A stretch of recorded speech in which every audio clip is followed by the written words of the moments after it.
Not before time, ladies and gentlemen. I wasn't going to go on about this morning, but you can't fucking miss it. It's all over the streaming media and on the talk shows and on the mainstream media, undoubtedly.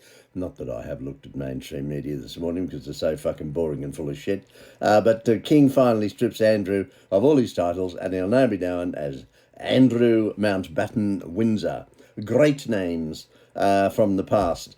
And this is a fucking embarrassment. Should have happened ages ago. He's been living rent-free in a 30 fucking room bloody mansion on the Windsor estate. He'll be kicked out of that. And with his ex-wife Fergie, who I give a shit about, by the way. Horrible woman. I do feel sorry for the kids. I do. I feel sorry for Beatrice and Eugenie. They must be devastated, and they're going to keep their titles as princesses. But I do feel for them, so let's not be nasty about them. They've got to live the rest of their fucking lives with the embarrassment of a father who has now made the royal family look pretty damn unimpressed, you know. And when you think about it, the last time a scandal, I guess, hit the royal family was, you won't remember it, I wasn't even born, in December of 10th, 1936, when Edward VIII abdicated the British throne because he was in love with an American commoner, Wallace Simpson. You won't remember that, but it's in the history books, and it was the last time. And of course, then his brother, who didn't want to be king and had the stammer, remember?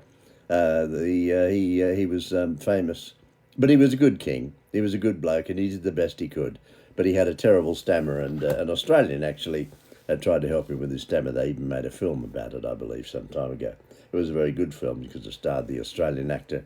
I can't remember his name now, but anyway, beside the point. I see Remembrance Day ceremonies have been cancelled in some constituencies. Shame on you. And you know why that is, because of violence being perpetrated by people who don't recognise us. No, they're from a minority group in this country who I can't say. But if I say it, I'm then called, you know, fucking racist, fascist, right-wing, and all those other terms, which of course I'm not. But anyway, there you go. What can I say? You know, it is what it is, and don't you dare cancel our fucking pop. If we're going to wear a fucking poppy and have a parade, we will have it. We must remember those who fought for us and gave us the right to have these parades and for you to demonstrate, like those moronic pro-Palestinian bloody demonstrators.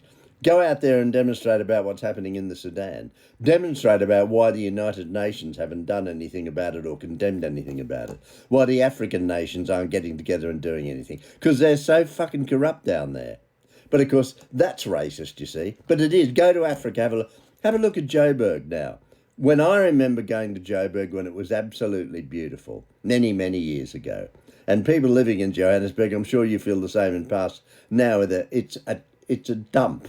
It's terrible. And Durban, parts of that. What's going on in South Africa, that beautiful country? Exactly what happened in Rhodesia.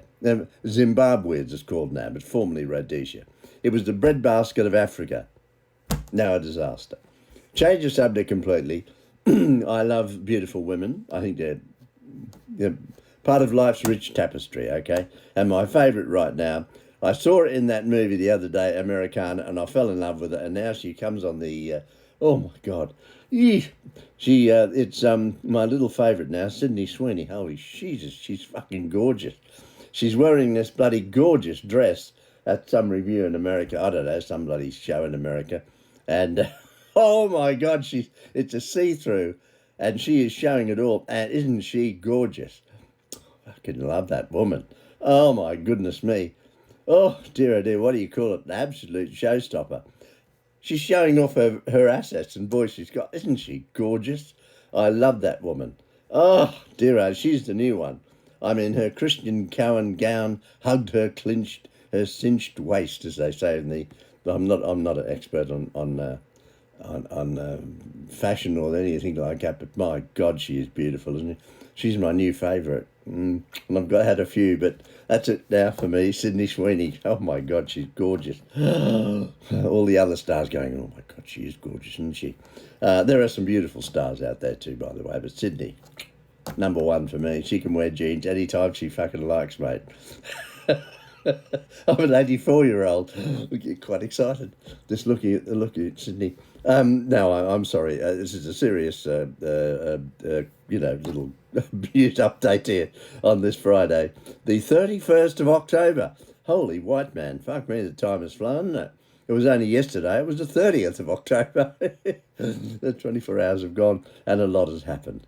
What's happening in America with regard to the budget? Well, apparently the Democrats, which, obviously blame the Republicans for all the fucking problems in the world, and the Republicans blame the Democrats for all the problems.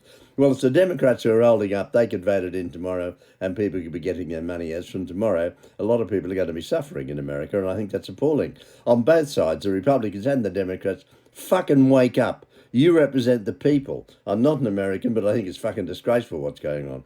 And anybody missing out because of this ridiculous, churlish fucking, I'm not going to vote for the Republicans because they're Republicans, and I'm not going to help the fucking Democrats because they're Democrats.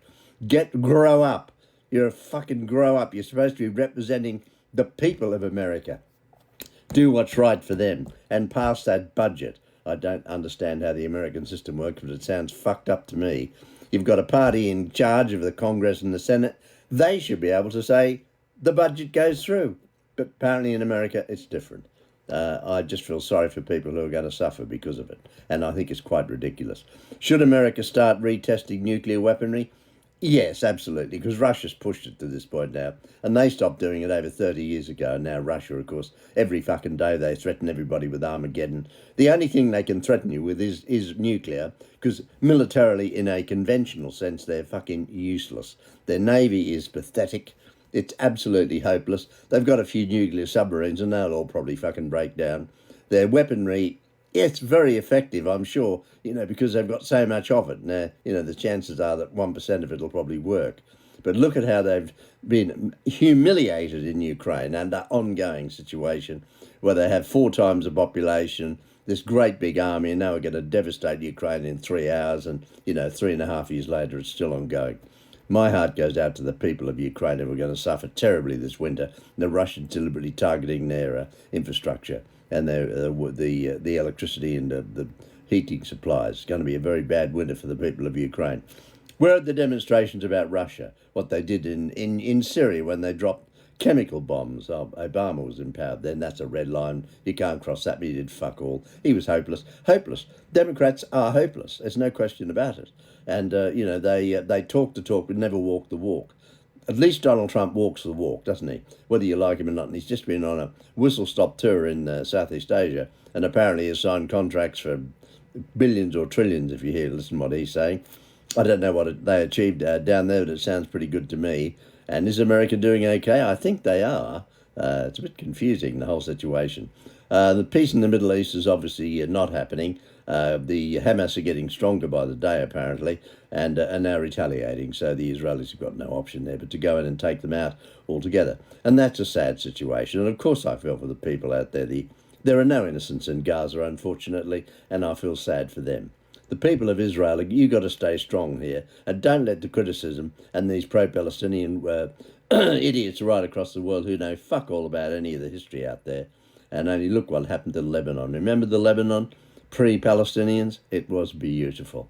The people of Lebanon, I remember it. I was there. I've been there. Back in the 70s. God, it was beautiful. I remember Iran before the Ayatollahs ruined it.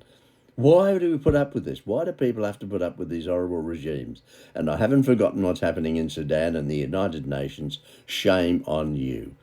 The United Nations, shame on you. And Sudan, the violence, it's incredible. It's out of control. And we've got to do something about it. Surely to God the world could come together and do something, but I don't know what. As same as the murdering of Christians, particularly in Nigeria, in northern Nigeria by Boko Haram. No demonstrations there either on the Nigerian government. What have you done about it? What are you doing with your army? Why aren't you sorting that out? Good question.